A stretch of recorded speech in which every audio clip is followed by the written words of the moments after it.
Hello नमस्कार दोस्तों, स्वागत है आपका सिविल्स एजुकेशन में। यह एक छोटा सा मैसेज है और एक तरीके से रिमाइंडर भी है। ठीक है, हम लोग यहाँ पे चर्चा कर रहे हैं ओटीआर की। देखिए, अभी रिसेंटली कमीशन ने एक नोटिस इशू किया था।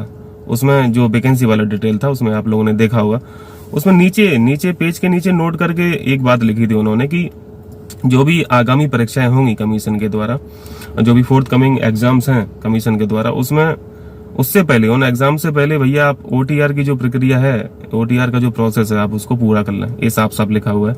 तो इस बात को बिल्कुल भी यार इग्नोर मत कीजिए, बिल्कुल हल्के में मत लीजिए, क्योंकि कमीशन भी एक तरह से हम लोगों से बार बार रिक्वेस्ट कर रहा है कि अब कर लीजिए, अब कर लीजिए, क्योंकि वो लास्ट डेट तो कुछ दे नहीं रहा है ओटीआर की, है ना। तो एक तरह से क्या है, ये रिक्वेस्ट प्रपोजल ही है हम सभी के समक्ष। तो उसको पूरा कर लीजिए, क्योंकि कल को मान लीजिए इन फ्यूचर वो कर ही दे, कंपलसरी कर दे और ओटीआर नहीं रहेगा तो क्या करोगे। जैसे अभी हम लोग फॉर्म भरते हैं तो 2-3 तरीके से फॉर्म भर लेते हैं, है ना। पंजीकरण संख्या से फॉर्म भर लेते हैं, ओटीपी से भर लेते हैं, या फिर जो नॉर्मल तरीका है एक एक डिटेल एक स्टेप करके ऐसा भरते हैं। एक नया ऑप्शन थ्रू ओटीआर भी आने लगा है। मान लीजिए कमीशन ने थ्रू ओटीआर ऑप्शन बचा के रखा, बाकी ऑप्शन हटा दिए, तो फिर समस्या हो जाएगी, क्या करोगे। तो उस समय पे आपको होना चाहिए, आपके पास ओटीआर होना चाहिए।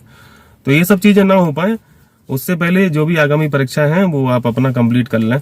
और हम लोग इसको चैलेंज भी नहीं कर सकते हैं ना, लड़ भी नहीं पाएंगे, क्योंकि भैया कमीशन तो बोल देगा कि हमने तो बताया था सबको। वो भाई नोटिस दिखा देगा जो भी पब्लिश किया है कि हमने तो कई बार इनको सचेत किया है। तो इतना जब रिक्वेस्ट प्रपोजल आ रही है कमीशन की तरफ से, तो उनकी बात भी हम लोग रख लेते हैं, ओटीआर अपना जनरेट करा लेते हैं। ठीक है, फॉर्म बनना है, बहुत ज्यादा समय नहीं लगेगा। थोड़ी बहुत दिक्कतें होती हैं, वो साइट की दिक्कत होती है, बट अब जितना भी समय लगे भरना तो है ही ना। वो कंपलसरी हम लोगों के लिए, हम लोगों की मजबूरी है, वो भरना है और रिक्वायरमेंट है। उससे मतलब फायदा ही है, एक तरह से हम ही लोगों को फायदा है। जब भी कोई फॉर्म आएगा तो बस ओटीआर नंबर डालना है और सारा डिटेल जो है हम लोग का फिल्ड अप रहेगा ऑलरेडी।